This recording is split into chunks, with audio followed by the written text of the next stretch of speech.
Est-ce que ça t'arrive d'avoir de la difficulté à exprimer ce qui t'habite, à mettre des mots sur ce que tu vis, sur tes émotions, à oser revenir auprès de l'autre pour lui dire ce qui se passe à l'intérieur? Si c'est le cas, sache que j'ai exactement vécu la même chose pendant de nombreuses années. D'abord, je me présente, Patrick Laflamme, formateur, conférencier, coach et consultant en communication consciente, selon l'approche de Marshall Rosenberg en communication non violente.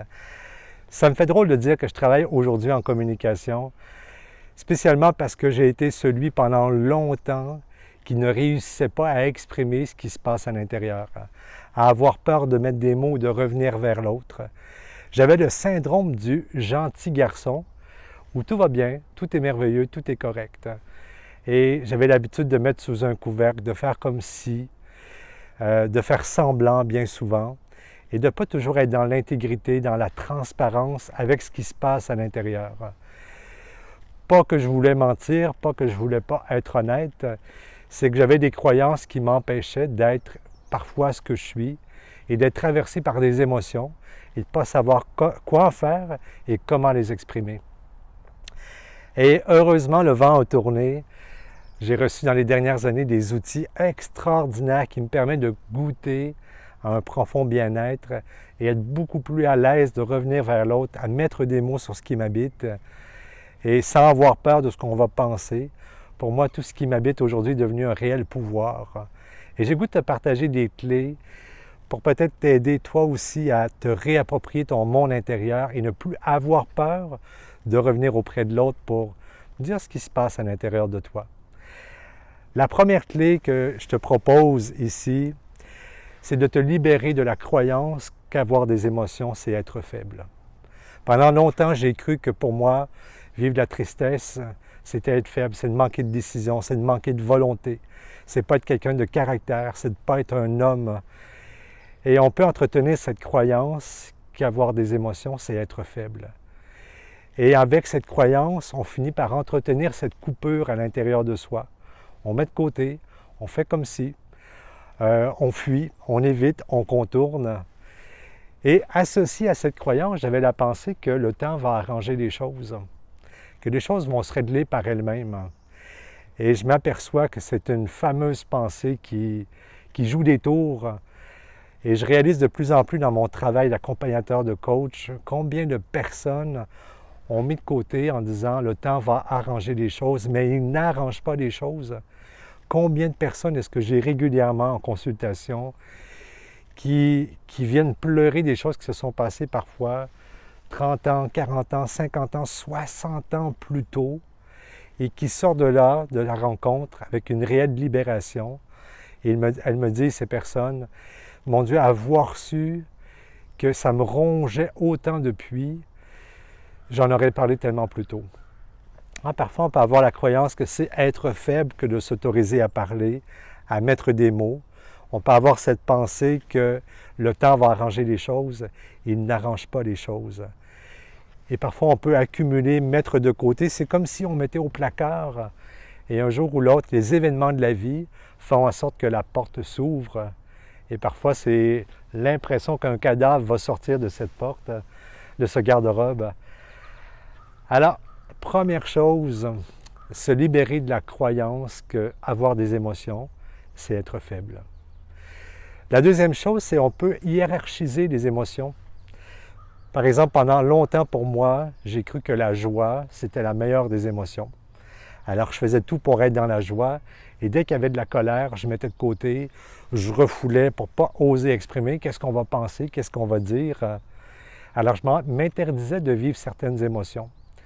Et la troisième chose que j'ai goût de te partager, c'est que nos émotions sont là pour nous envoyer un message. Elles nous délivrent un message, elles veulent nous faire entendre quelque chose. Avoir des émotions, ce n'est pas un problème psychologique.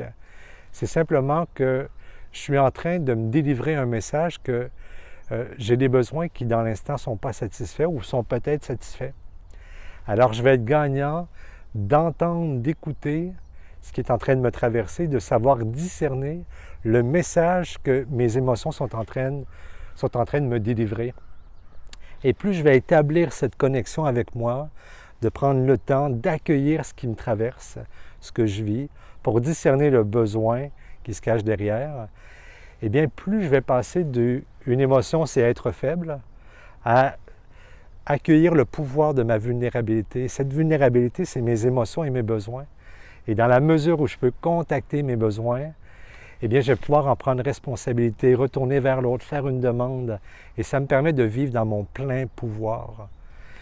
Personnellement, ça m'a pris un long temps avant d'apprivoiser ou de discerner les besoins qui se cachaient derrière mes émotions.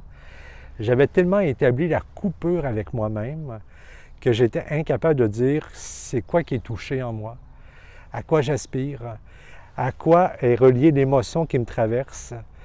J'étais incapable de le dire. Et un de mes formateurs en communication m'a invité à prendre de longtemps avec moi-même chaque jour. En fait, derrière, c'était l'invitation à prendre 45 minutes par jour, simplement pour être avec moi, prendre le temps de ressentir. Plutôt que de juger l'émotion, cette émotion n'est pas bien, donc je vais tout faire pour la fuir, m'autoriser à la contacter. Bien sûr, au début, c'est très désagréable. Il y a des émotions qu'on préfère ne pas avoir.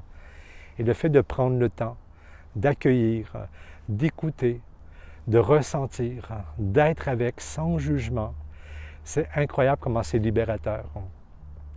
Et je réalise de plus en plus dans mon travail de formateur avec tous ceux et celles que j'accompagne, combien de personnes sont complètement coupées d'elles-mêmes, coupées de leurs besoins, coupées de leurs aspirations.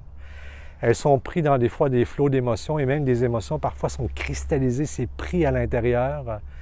Et c'est magnifique de faire ce travail, d'aider les gens à se libérer, à s'autoriser à être elles-mêmes, à se permettre de vivre ce qu'elles ont à vivre et de connecter à ses besoins.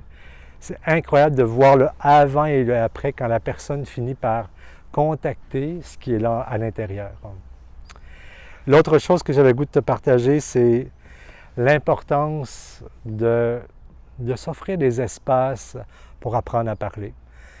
Pour celui ou celle qui a de la difficulté à mettre des mots, à s'autoriser à être ce qu'elle est pleinement, eh bien, se trouver des espaces sécuritaires où on va pouvoir déposer ce qui nous habite. Personnellement, j'ai eu une personne qui a été une formatrice en communication qui avait un cœur empathique extraordinaire.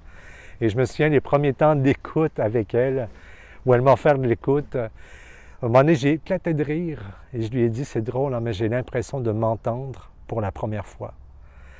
J'avais l'impression qu'il y avait une résonance à l'intérieur, puis de découvrir Patrick pour la première fois, comme s'il y avait une nouvelle naissance.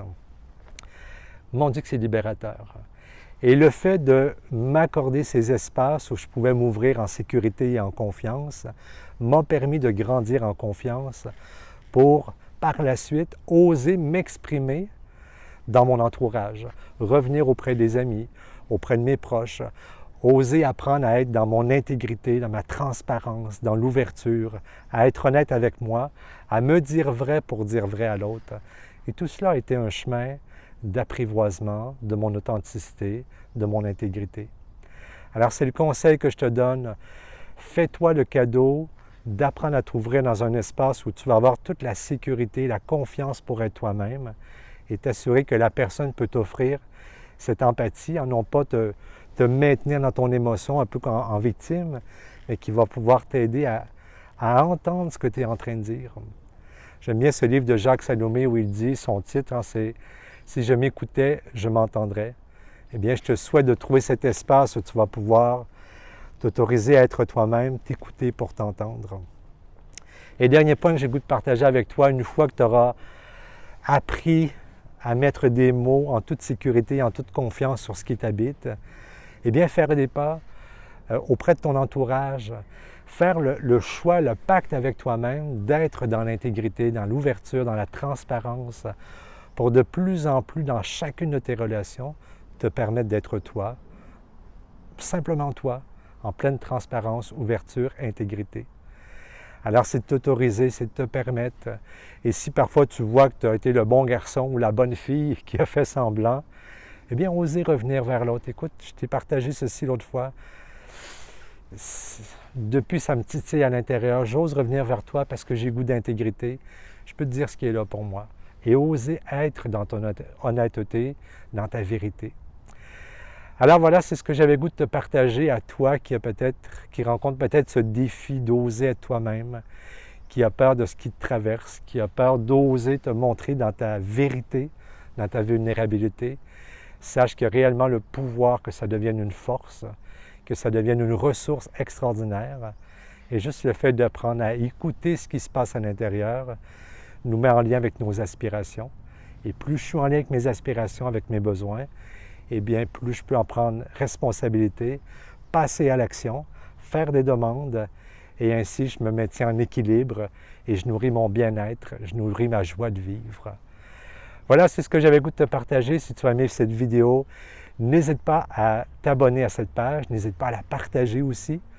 Si tu es sur la chaîne YouTube, clique sur la petite clochette juste à côté d'abonner. C'est ce qui va te permettre de recevoir les notifications pour les prochaines vidéos. Merci d'avoir été là jusqu'à la fin et je te dis à très bientôt. Salut!